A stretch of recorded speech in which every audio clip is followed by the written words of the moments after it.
UMKM UMKM naik naik kelas. kelas.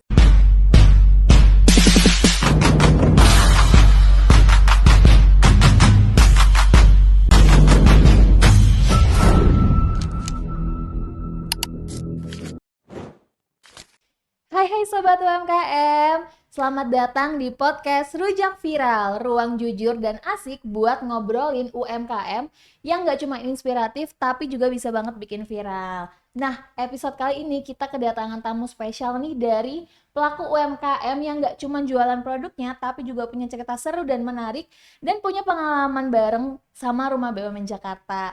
Oke, penasaran kan? Mungkin langsung aja kita sambut. Ada Bapak Tio. Selamat pagi Bapak Tio. Hai. Apa kabar Ya, Bapak pagi ini? kabar sehat luar biasa. Alhamdulillah sehat Ya, ya Pak ya. alhamdulillah. Tadi TW dari rumah langsung Ya, nih. langsung buat RB. Buat RB, demi RB ya Pak ya. Iya. Ya Allah. Oke, mungkin kita langsung ini Pak, kenalan sama Sobat UMKM gitu ya. Mungkin mereka pengen tahu nih, Bapak tuh usahanya apa sih gitu. Boleh Bapak kenalan Ya. dulu sama para Sobat Ya, UMKM. kamera mana ini? Ya. Hai, nama saya Tio Sujinata. Produk kami adalah Crafted Gallery and Coffee, di mana penggabungan antara coffee shop dengan galeri. Jadi bisnis utama kami justru sesungguhnya adalah kerajinan tangan nih. Iya, Cuma cara pemasarannya kita pakai coffee shop.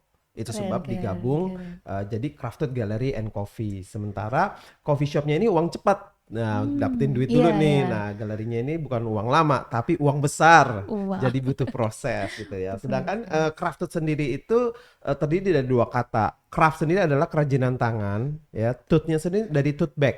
Nah, Oke. gitu loh. Menarik banget. Iya, jadi pemilihannya kenapa? Karena kita melihat bahwa kecintaan khususnya orang Indonesia terhadap craft Indonesia itu angkanya masih kecil. Iya, Nah, itu betul sebabnya banget. kita mencoba untuk bagaimana memperkenalkan lebih luas lagi. Jadi dengan sebuah brand ini kami berharap bisa lebih dikenal lagi dan dicintai Lebih luas masyarakat lagi Indonesia. ya. Betul. Tujuannya udah Iya. baik ya guys ya. Iya. Untuk dari Indonesia untuk Indonesia gitu. Nah, kira-kira Bapak mulai kapan sih merintis usaha Crafted ini? Iya, jadi kita pada saat itu pada saat pandemik justru nih. Ini memang Oke. benar-benar kacau balau nih pada Kacau. saat itu kan. Memang kita ada sekitar 2 tahun sebelum pandemik itu kita ada bantu sebuah panti asuhan di daerah Oke. Bintaro namanya Abimata. Iya. Dan kita hanya supplier bantu dari keluarga main frozen food. Jadi kita antar setiap hari Sabtu gitu loh. Karena udah lama akhirnya ibu pantinya ngomong, Pak Tio, ini anak-anak udah pada besar nih, udah ada yang lulus SMA, ada kerjaan buat mereka gitu. Jadi kita bilang ya nggak ada, kita masih kerja kan. Iya, betul. Terus dalam perjalanan dari Bintaro ke arah Grogol, Tomang istri nyeletuk nih, kita bikin usaha yuk, di mana karyawannya anak panti asuhan. Wih seru juga Masya nih. Allah Bang. Saya pikir that's good idea. Oke, Iya, cuma iya, apa gitu loh. Ya kita lihat apa sih kekuatan kita, terus apa kelemahan kita gitu loh. Kita mencoba untuk proaktif apa yang kita miliki, apa yang kita kuasai. Akhirnya karena latar belakang saya seni rupa, Iya. Institut Kesenian Jakarta, sukalah dengan hal-hal yang kreatif gitu. Coba deh kita main seperti ini gitu. Akhirnya jadilah Crafted Gallery and Coffee. Oke, berarti itu sekitar dari 2020, 2021. Ya, kita buka openingnya itu 21 Oktober 2021. Nah, setelah itu badai Delta datang. Oke, berarti itu juga termasuk inspirasi Bapak gitu ya untuk membuka bisnis dari Crafted ini karena memang dari mau memberikan lapangan pekerjaan. Iya, tadinya seperti itu. Terus gitu ada datang gitu kan spoiler tipis Iya. mengenai lockdown gitu. Kita pikir ini pasti nggak akan terjadi lah gitu. Tetapi akhirnya kita mensyukuri. Loh, kok mensyukuri gitu loh. Kenapa? Karena ternyata kita menemukan ide lain di pandemik itu. Kenapa? Karena pada saat itu kita melihat ini apa yang terjadi ya. Orang mulai menutup diri, mencari sesuatu yang alami, dan tren main sepeda meningkat, olahraga, berjemur. Nah, saat itu yang kita lakukan pada saat itu Sabtu, kadang hari Minggu kita sekeluarga ini bawa sepeda di mobil, kita main sepeda di Jaya Cibubur.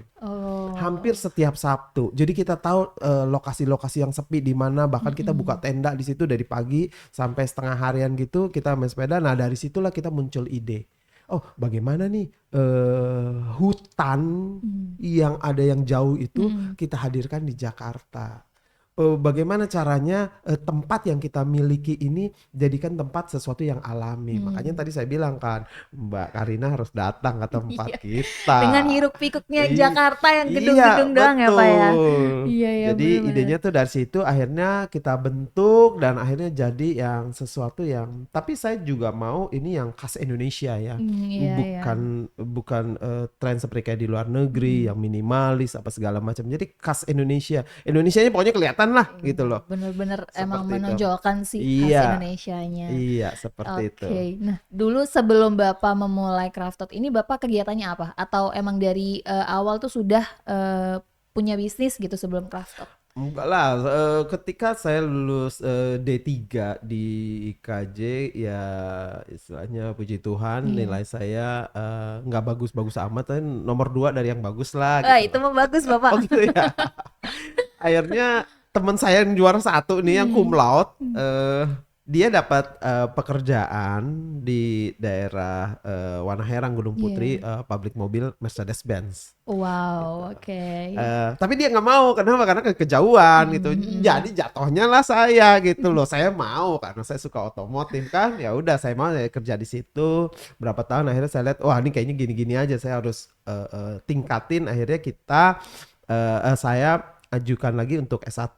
Tapi dalam perjalanan S1 akhirnya kandas gitu. Terombang Kenapa? Karena ambing kerja. ini. Udah kerja akhirnya. Udah kerja. Jadi di sebuah advertising kan sekarang udah ditelan bumi karena Krismon. Terus Iya. gitu akhirnya kita buka usaha studio desain grafis dan akhirnya karena kita juga ada pelayanan gitu kan yang sifatnya sosial, akhirnya saya cari pekerjaan yang time freedom. Saya jadi Betul, sebuah seorang konsultan, financial consultant dari perusahaan Inggris itu sekitar 20 tahun.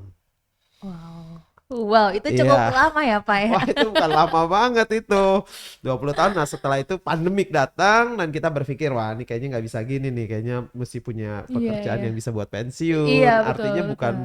bukan apa selesai, tetapi ini justru langkah awal untuk kemandirian. Kemandirian. Dan Dan untuk akhirnya jangka panjang gitu ya akhirnya Pak. kita buat Crafted Gallery and Coffee, dan yang berkesannya adalah kita didatengin sama orang BRI Itulah ya, dan rezeki dikasih awal ya. tantangan. Wah, di situ langsung saya terbuka ke kanan ke kiri, saya baru tahu dunia. Saya bilang kenapa baru taunya sekarang iya. gitu loh. Wah, kalau tahu dari dulu saya mungkin dari dulu kali. Iya, iya bener sih. Mungkin tuh kalau misal Bapak Tio dari awal ngerintis, kira-kira tantangannya apa sih Pak? Oh, Tantangan awal. tantangannya ini banyak. Kalau misalnya tadi Karina perhatikan kan saya latar belakangnya seni rupa. Iya bener Jadi benar. kekuatan saya itu di visual. Visual. Iya. Saya angka tuh lemah. Angka. Hmm. Ya, karena memang besok ulangan kita nggak belajar. Karena nggak ada yang mesti dihafalin. Yang ada besok ulangan kita hari ini Gambar. jalan-jalan. Kenapa? Karena besok gambar gitu Iya, loh. iya, Gitu, iya. ide, kreativitas gitu loh. Jadi tantangan kita yang salah satu utamanya adalah mengenai angka. Disitulah ya kita melihat kayaknya aduh susah banget sih. Tetapi ya karena istri latar belakangnya akuntansi, Ya terbantu. ya terbantu lah Terbantu. gitu loh. Tantangannya itu satu, yang kedua itu multimedia digital. Iya. Karena kan eranya saya kalau lihat dari casingnya kayak begini kan dulu nggak ngetren seperti kayak sekarang kan. Iya benar. Dan itu tantangan saya pribadi sebagai co-founder, karena foundernya adalah istri saya, itu yang lumayan perlu ekstra karena saya harus belajar mengenai Instagram, Iya. mengenai Pinterest, Harus mengenai multitasking tiba-tiba. bahkan sampai live dari saya nggak bisa sampai saya saat ini bisa sampai enek-enek, bahkan saya bisa sendirian live. Dulu nggak bisa loh, udah komitmen nggak mau gua nge-live gitu. Wah, ternyata panjang ya guys perjalanan Pak Tio ini untuk menjadi seorang wirausaha yang sukses gitu ya. Panjang banget. Kalau dibilang sukses belum lah, saya masih mau belajar. Nah itu Pak, justru orang sukses itu yang dia tuh terus mau belajar gitu. Iya, iya, iya. Nah terus Pak Tio pernah nggak bisnisnya itu ada di titik terendah kayak lagi terombang-ambing ternyata pembeliannya menurun atau sepi gitu, boleh diceritain Kalau nggak, Pak? dibilang titik terendah ada beberapa kali ya. Dan ada apa ya, tersirat sedikit lah. Ini mau diterusin nggak ya gitu ya? Karena udah keluarin duit banyak kan. Iya. Tetapi itu nggak bertahan lama, pemikiran itu bukan karena kita jago atau kita hebat, bukan. Kalau saya perhatikan karena kita ada di dalam sebuah komunitas. Karena saya percaya sekali apa, komunitas adalah imunitas. Itu sebabnya saya bikin buku juga nih, Karina. Dan itu saya tulis tuh dari statement teman saya waktu itu. Gue lagi bikin buku nih, kalimat lu boleh nggak gue tulis di buku nih? Oh pakai aja, Pak, bukan dari kita juga kok. Ya udah, akhirnya saya pakai. Kenapa? Karena saya melihat bahwa komunitas adalah imunitas. Jadi kalau ditanya pernah nggak ngalamin? Oh pernah. Bahkan kita Asik. juga bingung, sampai mikirin melotot nggak ngapa-ngapain gitu, beberapa detik apa yang harus kita alamin gitu loh. Tetapi karena kita ada di komunitas, salah satunya apa, ini WA nih nggak pernah stop nih, tangting Oh, rame informasi segala rame. macam seperti itu, Iya. yang membuat kita ternyata mengalihkan masalah yang sesungguhnya ya seperti kayak tadi gitu loh. Ini aduh gimana ya, seperti itu, Arina. Oke, terus gimana sih Pak? Kan mungkin sobat UMKM nih penasaran nih gimana Ya. produk yang ditawarin sama Pak Tio tuh gimana cara produksinya gitu, atau mungkin bisa di-spill sedikit gitu pembuatannya, Ya. cara kerjanya gitu. Jadi begini, kalau kita perhatiin produk ini, tadi kan di awal saya udah singgung bahwa Iya. produk ini kerajinan tangan, Iya. di mana yang kerjain adalah para pengrajin. Mereka tuh udah ada. Wah. Mereka udah ada dan mereka bisa udah lakukan seperti biasanya, kayak misalnya lagi tren itu adalah wadah keranjang. Cuman memang perlu modifikasi dari seorang desainer. Jadi kita bekerja sama. Jadi kalau misalnya ditanya apa prosesnya pembuatan seperti itu, sangat sederhana dan banyak sekali. Pengrajin kita tuh ada di daerah Jogja. Iya, Oh, ada di daerah di Jogja. Jawa ya. Iya, Jawa Tengah. Dan kabar gembiranya adalah materialnya itu nggak harus susah-susah, ada di sekitarnya. Cuman memang perlu treatment tersendiri untuk mencapai sebuah produk yang berkualitas. Betul. QC-nya di situ yang perlu kuat, seperti itu. Nah, Kenapa? Aduh, jago sekali. Makanya kita sebagai apa di sini desainer perancang, kita juga yang bantu jualin kepada mereka. Iya. Kita harus buat rantai usaha ini tetap jalan. Jalan, benar-benar sih Pak. Karena kasihan, karena kita pernah punya case ketika ada orderan. Ini kita lagi pameran saat ini di KKI JCC dari Bank Indonesia. Setelah pameran biasanya pengrajin tanya, Pak ada orderan nggak gitu loh. Sampai nanya ke Pak Tio-nya Iya, ya. kita bilang ada, tapi bukan buat kamu, Iya.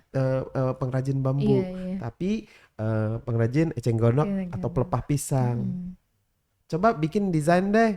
Begitu bikin desain, mohon maaf karena Masih belum. pengetahuan, skill sama knowledge mereka terbatas, ada di Oh, daerah, iya, jadi iya, iya. kurang menjual seperti itu. Dan begitu juga sebaliknya. Tapi juga kita pernah punya cases, kita cari pengrajinnya, telepon, Bapak kemana? Yang angkat anaknya, Bapak lagi melaut gitu loh. Jadi Iya. second job kan.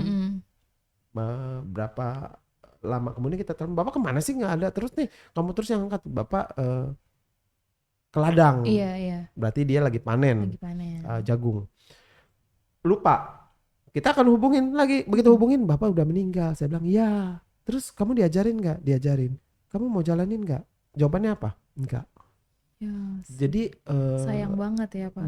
bukan sayang banget, Karena- tapi kalau misalnya kebudayaan itu diambil sama negara lain, Bener. jadi itu tantangan. Kita punya perasaan seperti itu. Makanya kami di Jakarta ini mencoba untuk bagaimana memasarkannya itu lebih lagi dan lebih lagi, dan kita Lebih juga ekstra bisa- lagi ya, lebih ekstra Iya. lagi untuk biar Indonesia tuh lebih banyak khasnya gitu ya, Betul, produknya bener-bener yang dari lokal ke betul. lokal gitu. Dan produktivitasnya juga jadi lebih maksimal. Iya, Mereka iya. juga merasakan manfaatnya. Seperti itu, Kak Rina.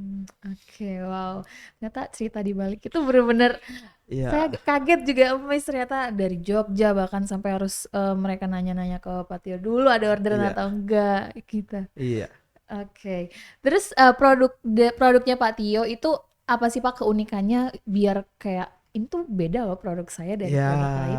ya. Memang pengrajin ini banyak mereka juga buat juga produk yang serupa, semirip. Hmm, Tetapi kita tahu bahwa USP ya, unique selling point dari produk kita itu adalah ini natural fiber, yaitu natural serat fiber. alam. Oke. Ya, jadi ini serat alam Hmm, yang ada di sekitar kita, khususnya iya. Indonesia, seperti contohnya eceng Gondok, gondok, pelepah pelepah pisang, pisang. mendong, Mm-mm. purun, gaje, bambu, rotan, Banyak, banyak loh. Itu banyak. belum ada yang lain loh. Kita pun juga ada yang kita kurain, nggak semuanya kita ambil gitu loh. Kenapa? Kayak contohnya nih eceng gondok. Eceng gondok ini kan gulma. Hmm, Ketika dia panen dan kita nggak bekerjakan dengan waktu cepat, itu udah numbul lagi. Dan kalau kita nggak apa panen, iya. dia akan ditumpuk jadi sampah gitu loh, dibakar kan polusi udara gitu Iya, loh. Jadi benar. unique selling point dari produk kita ini adalah ini pertama tuh serat alam yang ada di sekitar kita ya. Poin yang kedua itu adalah handmade, Handmade. dibuat dengan tangan walaupun ada mesin, tapi mesin sederhana itu Iya. dibuat dan itu keterampilan khas Indonesia dan saya bisa menceritakan asal muasal itu gimana sih, Mm-mm, asal mm-mm. muasalnya dulu zaman zaman dulu itu petani ke ladang, Iya. motong ilalang dibuang Mm. apa segala macam, dia bawanya tuh nggak ada wadah. Ketika ini ada apa nih panjang-panjang, Mm-mm. oh ini bekas kulit daun pisang, apa kulit dari gedebok Iya, pisangnya iya. itu coba dibikin tambang, diputar, diikat-ikat satu sama lain jadi gitu loh. Nah asal muasal itu dari hal yang sederhana. Jadi Mm. handmade dan handmade ini ternyata menjelang eh, ekonomi seperti canggih gini, mereka juga makin berkembang, makin Iya, iya, canggih. benar-benar Pak. Sehingga kita melihat bahwa ini bisa sesuatu jadi yang indah loh. Menjadi benda fungsi pakai. Gitu Dikembangkan loh. lagi ya. Iya. Nah, terus yang berikutnya lagi ini adalah impact. Hmm. Unique selling point-nya adalah memberi impact. Yaitu apa? Untuk masa depan ke depannya bahwa produk kita ini bahannya itu biodegradable. Maksudnya Hmm. ketika tidak apa ya, nggak dipakai, Iya. dibuang di tanah aja, hitungan bulan udah menyatu dengan tanah Hmm. gitu Jadi loh. Nggak nggak ngerusak bikin udara, sampah. iya, nggak Mm-mm. ngerusak udara, nggak ngerusak air, tidak mencemari. Jadi impactnya itu untuk masa depan dunia lebih baik lagi. Seperti itu, Tujuannya emang udah baik gitu ya Pak loh. Tio ini emang mungkin Iya. cinta Indonesia banget guys ya. Bukan karena memang ya sekarang ya itu yang kita punya gitu loh. Iya. Kan kita nggak bisa memaksakan gua nggak punya, maksa-maksain punya Mm-mm. gitu. Ujung-ujungnya jadi pinjol nanti. Iya benar Pak. Jangan sampai pincang Pak, bahaya. Iya, kan gitu. Iya, iya. Kira-kira tanggapan dari para apa ya customer atau lingkungan Bapak sama produk Bapak tuh gimana Pak? Tanggapan pasarnya gitu. Memang tadi yang saya sudah katakan bahwa di Indonesia ini masih kurang. Itu Iya. tantangan makanya kita mencoba untuk presentasikan produk kita ini bukan satu Mm-mm. kesatuan karena terus terang produk ini egois. Oke. Lucu ya. Lucu. Produk kerajinan Guys. tangan ini egois. Egoisnya kenapa, Pak? Karena dia benda mati dan dia nggak bisa bicara. Iya, Sementara iya. dia punya keinginan. Keinginannya apa? Keinginannya adalah dia ditaruh di tempat keinginan dari si benda itu. Dia kan mati, nggak bisa Iya, ngomong. iya. Jadi kita harus letakkan sesuai dengan karakter benda itu sendiri. Siapa? Iya, Biasanya benar-benar. seorang desainer, pencinta craft, pengamat seni. Mm-mm. Mereka-mereka itulah yang tahu bagaimana produk itu diletakkan. Mm. Taruh lampu aja bisa salah loh. Bener, makanya kita kalau misalnya pameran itu kita setting di sebuah tempat bener-bener di setting kiri kanan depan belakang atas bawah sampai lampunya juga mempengaruhi Mm-mm. Karina gitu loh, karena yang tadi saya bilang karena terus terang produk kita ini kan udah ekspor Iya. kami udah ekspor Mm-mm. ke Kanada, ke Jepang, ke Australia gitu loh. Belanda masih sampel gitu Mm. loh. Mereka lebih suka dibanding Indonesia. Kenapa? Karena mereka tahu cara pemanfaatannya. Jadi kita di Indonesia ini kasih tahu bukan sekedar ini barang begini aja, enggak. Tapi kita setting seperti jadi kayak diorama mungkin Mm. tampilan layoutnya Iya, gitu loh. iya. coba main deh ke tempat pameran, nanti bisa lihat deh, oh kayak gini ternyata gitu, seru Layout tuh gitu. mempengaruhi ya Pak ya Oh untuk iya, fungsional iya. Jadi sebuah satu benda. kesatuan sebuah interior, Hmm, sebuah ruangan iya iya iya. seperti Paham. itu. Jadi penasaran nih main ke galerinya. Yang kemarin waktu apa BUE ya, BRI Mm-mm. UMKM Ekspor ada datang? Enggak Enggak Pak. ya? Nah, mesti lihat itu. Kayak gitu settingannya. Oke, oke, iya, Keren-keren. iya. Eh, Produknya Pak Tio ini kan tadi Pak Tio cerita ya bahwa Iya, saya diajak bergabung nih sama BRI gitu iya. kan. Nah, kira-kira semenjak Pak Tio bergabung sama Rumah BUMN Jakarta, apa sih yang Pak Tio rasain gitu dari perkembangan produknya Pak Tio sendiri? Mau yang jujur atau enggak nih? Jujur aja nggak apa-apa. Jadi gini, tadi kan udah saya kasih tahu bahwa kita Crafted Gallery and Coffee, coffee-nya itu adalah uang cepat, Oke. karena kan itu cash keras kan. Iya. Artinya dari situ sudah kelihatan bahwa saya itu mau independen. Saya nggak mau terikat dengan instansi, Mm-mm, mm-mm. dengan birokrasi gitu loh. Dan ternyata berhasil. Mm. Tapi ketika kita sudah buka Crafted Gallery and Coffee ini, akhirnya kita didatengin sama Direktur UMKM BRI, Oke. namanya Pak Teguh dan tim. Dia datang hari Mm-mm. Kamis. Kenapa saya ingat? Karena besokannya dia datang, terus gitu Mm. dia habis sholat Jumat dia datang lagi. Dua kali. Terus akhirnya 2 kali. Jadi Iya. dia kasih, sebelum dia pulang dia kasih kita tantangan. Mm. Pak Tio, kita kasih challenge ya. Saya bilang, kok kasih challenge gitu, dari mana nih? Dari BRI gitu. Dia bilangnya BRI bukan RB ya. Terus Mm. saya harus ngapain Pak? Ya Bapak konsisten aja dengan produksi coffee shop seperti ini beserta dengan galerinya. Nanti kalau misalnya Bapak bisa menang, Bapak bisa dapat 1 coffee shop gratis dari kami. Wow. Saya nggak percaya. Mana ada zaman kayak gini dapat kafe gratis Iya, gitu iya. loh. Dengan Mesin challenge ya. mesin kopi listriknya aja itu 1.800 Mm-mm. loh. Kita punya blender komersil segala macam gitu Mm-mm. kan. Saya bilang, tapi nggak ada salahnya dicoba nih. Ya udah. Mm. Terus saya tanya harus ngapain Pak? Ya Bapak konsisten aja. Ya udah, kita konsisten. Itu dia kan, kita buka 21 Oktober 2021, dia Mm-mm. datangnya Iya. November, Desember tanggal 1 saya ingat banget, dia kasih tahu kita, Pak selamat ya, Bapak menang. Wah, kita udah seneng gitu ya. Tapi saya mulai Bangga pikir lagi, banget. curiga lagi, bener nggak sih? Ternyata Hmm. bener. Akhirnya tanggal 15 Agustus, tanggal 13 Agustus, 13 Desember kita Mm-mm. masukin barang, loading barang. Iya. Tanggal 15 Desember harus buka karena peresmian. Oh, jadi itu tujuannya. Oh, Iya. emang karena akan ada peresmian di Jadi harinya. 15 akhirnya RB ini juga sudah selesai Mm-mm. interiornya, kita masuk di situ. Dan ketika kita masuk, eh, saya melihat dengan teman-teman tim menyadari bahwa gila ya, ini tempat keren banget gitu loh. Mm-mm. Kenapa?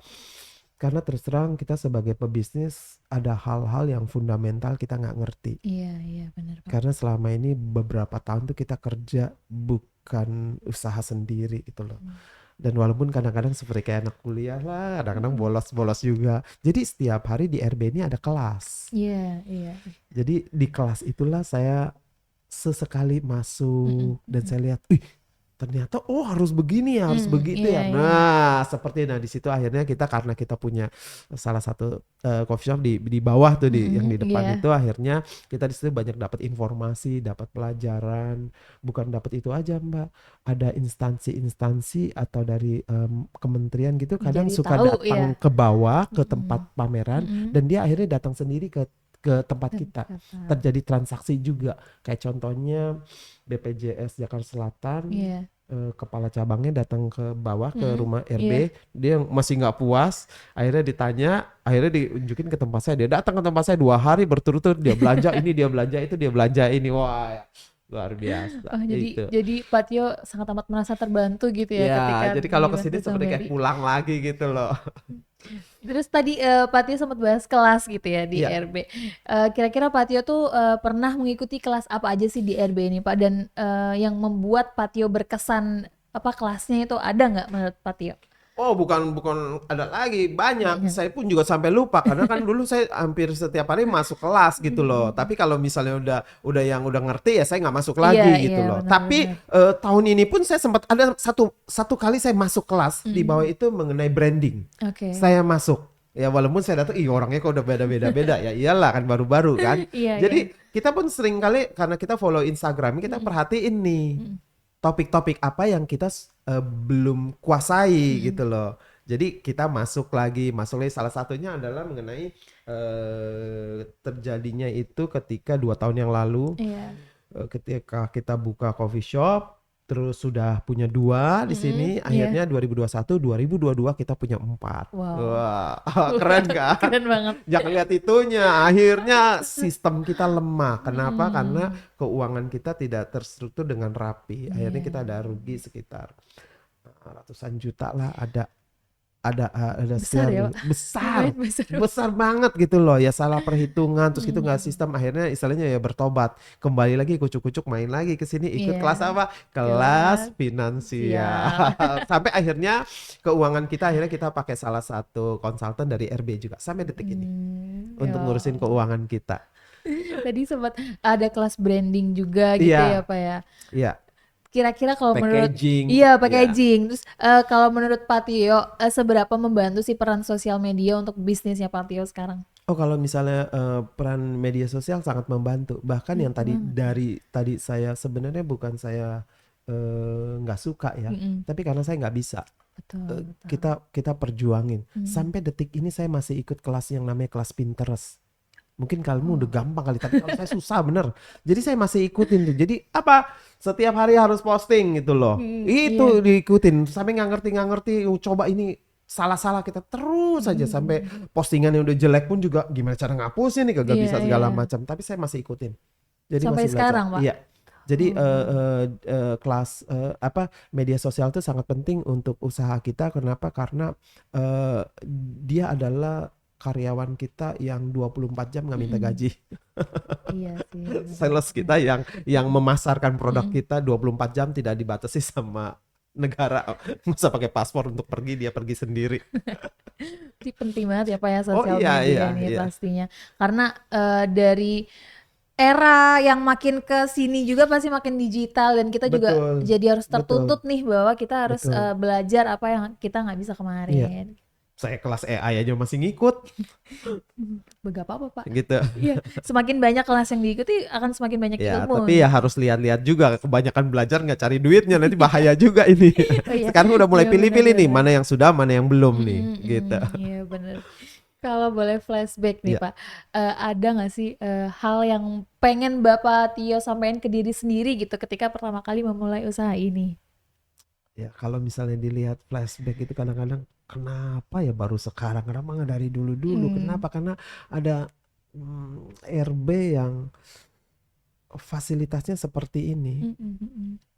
Kayak misalnya kalau kita buka usaha, mohon maaf tempat kita kecil segala macam, kita mau meeting sama buyer di mana? Iya. Kalau misalnya di coffee shop apa segala macam bayar satu. Yang kedua ada keterbatasan gitu loh. Satu itu. Yang kedua adalah untuk fasilitas kayak podcast gini. Ini belum saya pernah pakai loh ini podcast. Tapi saya udah sosialisasikan kepada teman-teman ini ada fasilitas seperti ini gitu loh. Terus ketika kita udah buat produk, bahkan kita ada produk bagus, kita mau pamerin. Terus kita pameran bayar mahal loh. Iya. Tapi kita dapat dari fasilitas dari RB itu pameran-pameran gratis.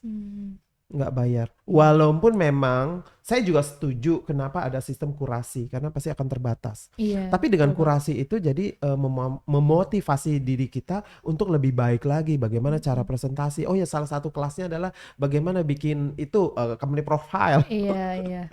Company profile juga itu kan Iya, pendukung untuk iya. bisnis kita ya Pak ya. Bikin pitch deck segala macam Pitch deck. gitu loh. Bikin BMC. Mana sih orang seni rupa dapat pelajaran BMC? Bisnis, apalagi kayak, bisnis gitu ya, Pak. BMC bisnis model kanvas. Iya. Iya, bisnis kan? model kanvas. Iya, kita seni rupa mana belajar kayak gitu-gitu. Saya belajarnya di sini. Walaupun begitu masuk kelas saya anggap aja udah ngerti, padahal sih nggak ngerti. Tapi tetap masuk Oh, kan. masuk. Akhirnya bisa. Dan Akhirnya itu dalam bisa. waktu cepat gitu. Kenapa? Karena udah ada ini kan AI. Iya, betul, terbantu ya Pak ya dengan AI.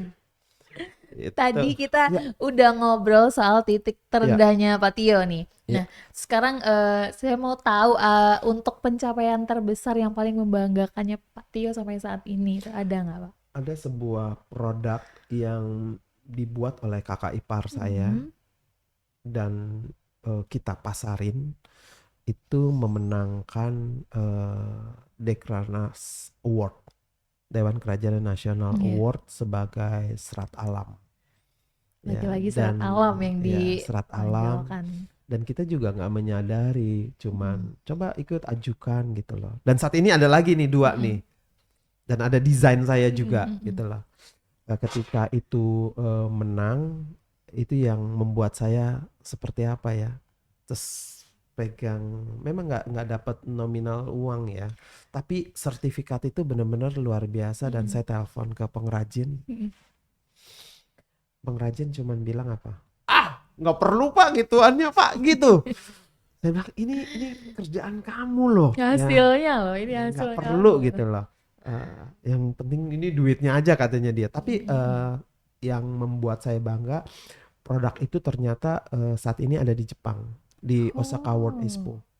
September 2025 ini baru balik Indonesia. Wow, udah go internasional ya ternyata craft Iya, ini. dari itu dan itu Dekranas itu bukan sembarangan memilih produk, tetapi berdasarkan ada beberapa kategori-kategori yang kita bisa capai itu. Jadi itu merupakan kebanggaan buat kita Crafted Gallery and Coffee ini, bagaimana dengan produk satu itu kita akhirnya jadi dikenal Iya, kemana-mana. betul. Sementara itu kita juga dapat fasilitas bimbingan lanjutan dari Kementerian Perdagangan untuk menciptakan desain-desain baru. Ini sekarang lagi diproses. Wow. Tunggu tanggal mainnya nanti. Wow, itu menurut saya juga pencapaian ya Pak ya, Iya. pencapaian yang membanggakan banget Iya. gitu untuk diri sendiri dan juga untuk tim, apalagi keluarga ya Pak ya.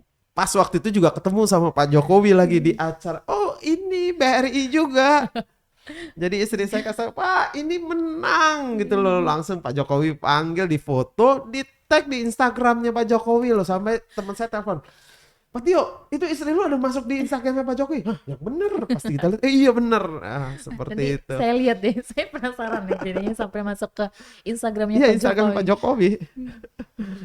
Pada Keren saat sih, Pak. itu ya, dari Pada situ saat- jadi kita tahu oh ternyata prosesnya seperti ini. Karena sudah tahu langkahnya, ya sudah kita ikutin. Begitu kita tahu ikutin, mulai deh ide-ide lain terbuka gitu loh. Kita ada beberapa ide desain yang masih ke hold saat ini, yang saya pikir ini buat kedepannya ini. Wah, pokoknya seru. Oh, itu surprise ya Pak. Iya. Kira-kira apa sih harapan Bapak sama bisnis Bapak untuk kedepannya gitu? Kami berharap bahwa kerajinan tangan Indonesia ini boleh dilestarikan, khususnya buat kita sebagai masyarakat Indonesia, sebagai sebuah kebudayaan yang mempunyai makna tersendiri karena benda fungsi pakai yang indah. Betul. Dan dari Indonesia untuk dunia.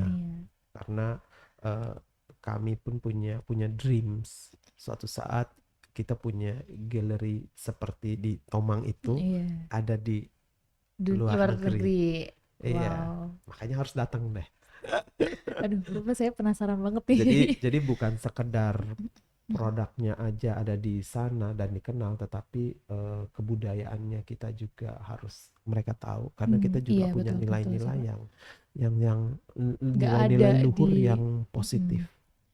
Untuk melestarikan Gitulah. juga ya Pak, melestarikan Betul. kebudayaan Indonesia Betul. juga. Wah, itu Betul. berarti termasuk mimpi yang sampai saat ini Pak Tio masih mau wujudkan gitu ya, Iya, membangun galeri Tapi itu di luar sedikit-sedikit negeri. udah mulai itu loh, gayung bersambut loh. Oh, Kenapa? Karena saya ada bikin sebuah dream board yang tugas iseng-iseng akhirnya jadi juara.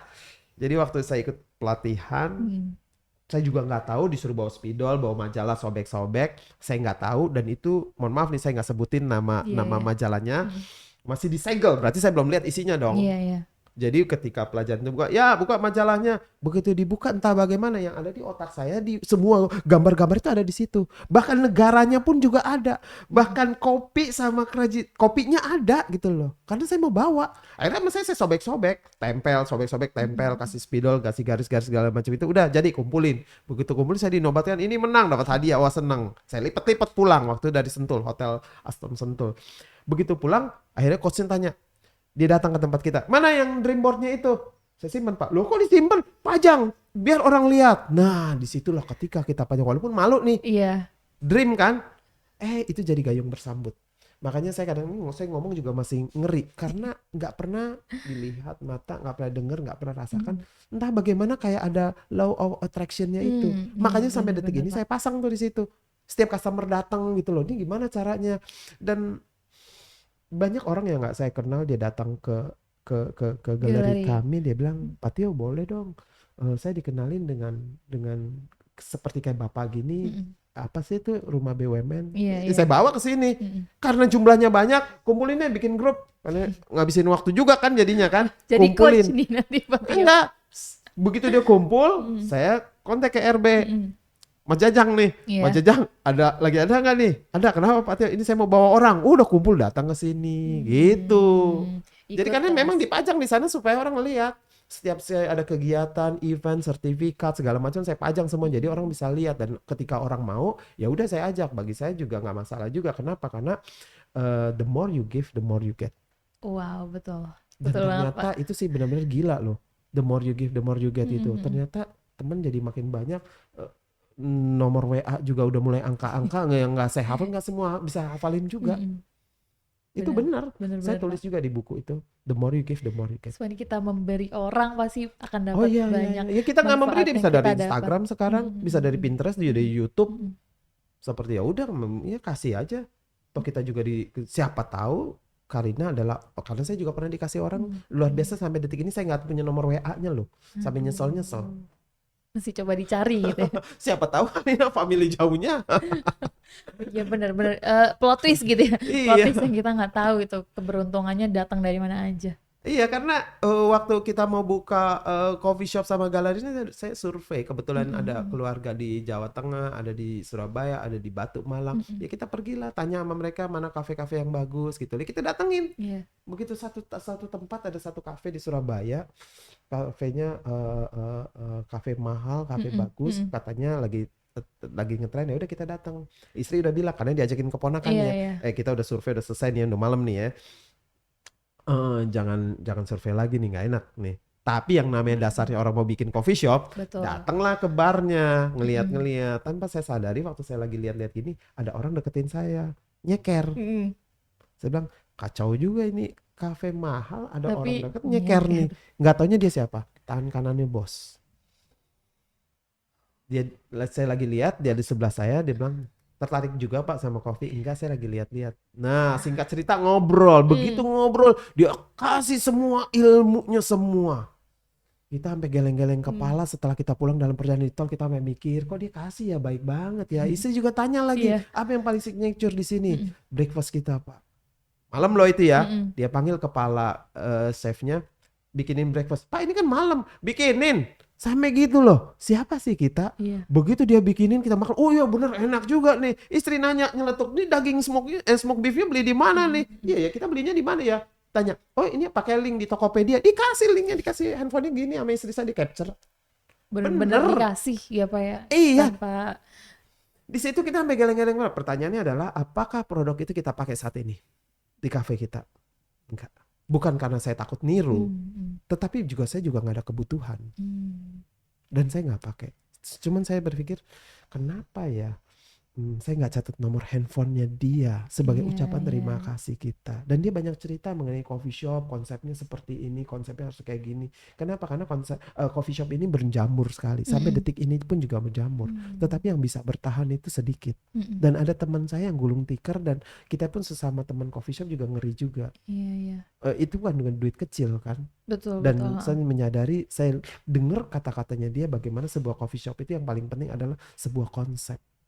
Karena konsep itu akan mempengaruhi keberadaan coffee shop Anda sampai detik ini tetap ada. Bukan karena ikut-ikutan. Salah satu contohnya waktu kita buka, saya ikut dari sini juga, dari RB, kita akhirnya direkrut ke Sarinah Pandu. Untuk sebagai UMKM, akhirnya diajak ke M-Block.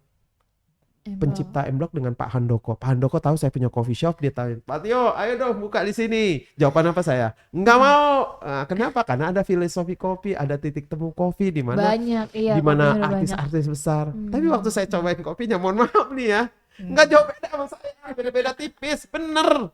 Tapi tetap saya nggak mau. Kenapa? Karena jam terbang saya belum tinggi lah istilahnya gitu loh.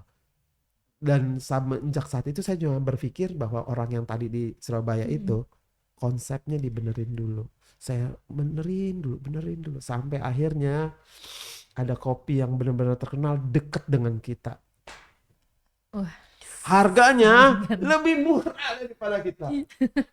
Tapi Saingan saya anak nggak tiba-tiba. takut.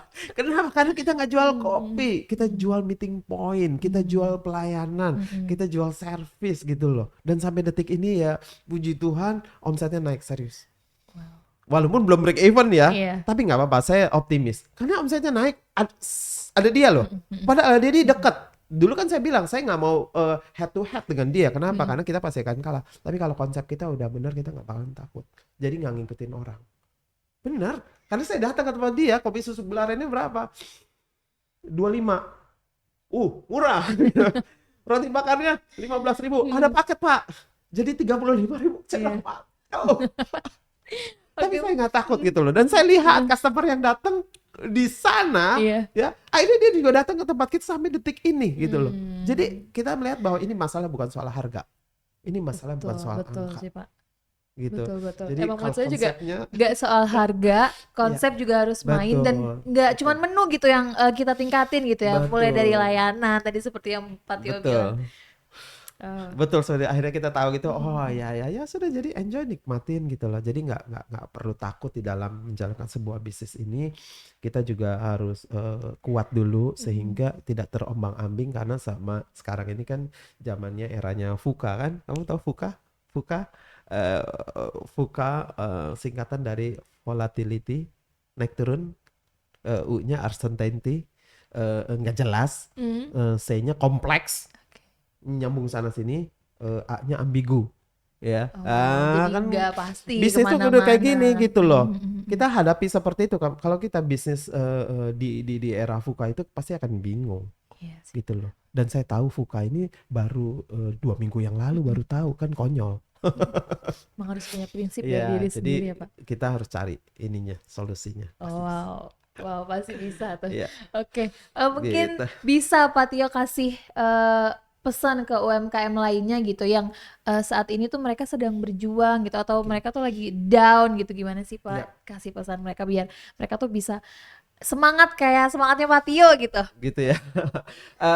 Mungkin ada satu pepatah yang saya ingat terus. Saya bukan tipe orang penghafal loh. Saya nggak hafal. Tetapi apa yang saya suka dan saya jalanin dan itu memberi faedah bagi saya, akhirnya saya hafalin, yaitu adalah imbalan terbesar hanya datang dari komitmen terbesar. Seberapa besar komitmen kita, itulah imbalan kita. Tapi kalau komitmen kita kecil, terus gitu lu mau mengharapkan imbalan besar, nggak mungkin. Jadi imbalan terbesar hanya datang dari komitmen terbesar. Itu yang saya pegang. Kuncinya adalah Iya. komitmen ya Pak ya. Iya.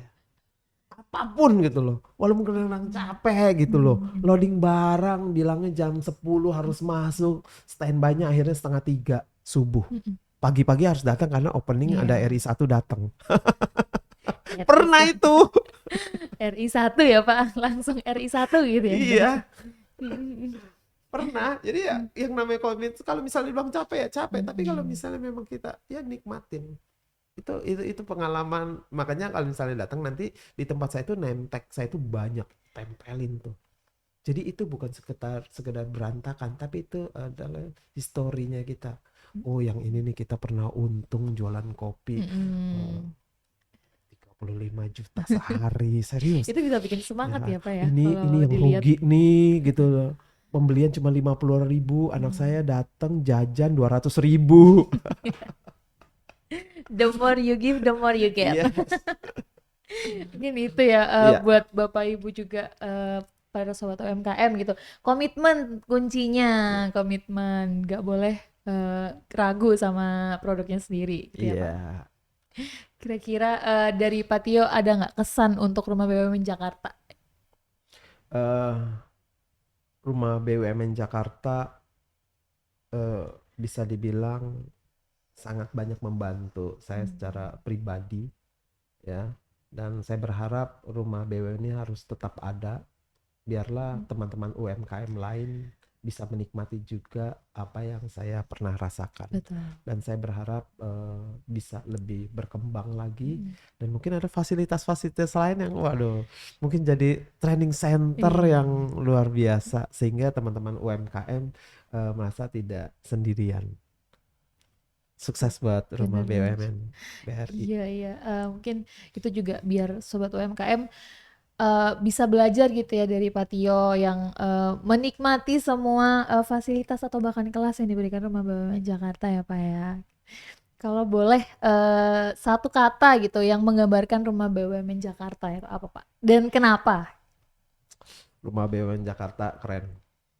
Keren. Tingkatkan terus pelayanannya, khususnya supaya ya kalau bilang kenapa ya karena ini salah satu batu loncatan kita sebagai entrepreneur untuk naik kelas lagi, naik kelas lagi, naik kelas lagi, karena eh, saya percaya ini tempat bukan untuk saya selamanya, karena Betul. suatu saat gantian ya Pak gitu, kita sudah siap gitu Betul. lah. Jadi nikmati fasilitas Rumah BUMN bukan sebagai apa ya, kita seperti kayak apa ya, jadi kolokan, Mm-mm. tapi ini sebagai batu lompatan kita untuk naik lebih tinggi lagi dan lebih tinggi lagi. Betul, betul Itu banget aja sih. Dulu dari Pak Tio saya. yang mengisi kelasnya sekarang dulu peserta sekarang jadi pemateri gitu Oh ya gitu Pak? ya. Ya ya pernah untuk desain, manajemen seperti itu. Oke, oke, mungkin terakhir nih Pak, di Ya. mana sih para sobat UMKM ini dan para penonton yang untuk bisa menemukan produknya Pak Tio atau membeli produknya Pak Tio? Oh ya, ada di Tomang, Tomang Rawakepa nomor 37, Gallery and Crafted Gallery and Coffee. Nggak usah pusing-pusing lah, sekarang di Google aja lah, tulis aja ketik Crafted, maka muncul. Tuh guys, Crafted, Crafted, craftnya, Crafted, diingat-ingat dicatat Crafted ya Crafted. teman. Oke, oke mungkin Bapak boleh minum dulu. Tadi kita udah Oke. ngobrol banyak gitu ya. Ya minum dulu, minum dulu.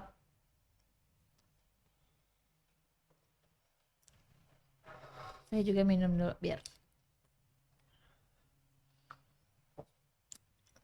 Ya ampun, seru banget ya obrolan bersama Pak Tio ini kayak dari saya juga banyak mensupport gitu ya, mensupport untuk wah ternyata saya baru tahu ternyata prosesnya menjadi wirausaha tuh kayak gini. Ya, karena memang apa, ada dunia lain, dunia lain kesannya horor banget, nggak ada dunia eh, tersendiri bagi Mm-mm. entrepreneur yang mungkin kita belum pernah sentuh.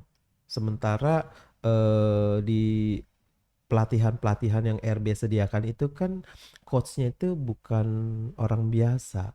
Coachnya itu adalah mereka sudah jadi pelaku, dan mereka juga terlatih, Mm-mm. mereka punya skill sama knowledge yang jam terbangnya sangat panjang gitu, sehingga kita Mm-mm. belajar dari mereka. Sampai detik ini pun saya masih ketemu coach-coach yang pernah ngajar di sini, ketemu sama saya melihat bahwa ilmunya dia itu sangat bermanfaat. Jadi gitu ya. Jadi gitu ya teman-teman sobat UMKM yang seperti yang kata Patio, the more you give, the more you Commodity. get gitu. Jadi itu tadi ya obrolan seru kita di podcast Rujak Viral gitu. Semoga cerita dari Patio hari ini bisa membangkitkan semangat para sobat UMKM yang saat ini lagi ngembangin usahanya atau lagi naik turun nih usahanya. Semoga itu bisa mensupport kalian untuk terus berjalan di bisnis kalian gitu. Oke Bapak, mungkin kita salam naik kelas dulu kali ya Pak ya. Oke, ya, Salam UMKM naik kelas kayak ya, gini nih kayaknya. Kayak barang ya. Salam naik UMKM naik kelas gitu ya Pak. Nanti ya, bilangnya salam UMKM boleh. naik kelas gitu. Kayak satu dua tiga. Salam Salam UMKM UMKM naik naik kelas. kelas. Gitu. Sampai ketemu di podcast Rujak Viral selanjutnya. Terima kasih Pak Tio Oke, sudah thank you. meluangkan waktunya di sini. Ya.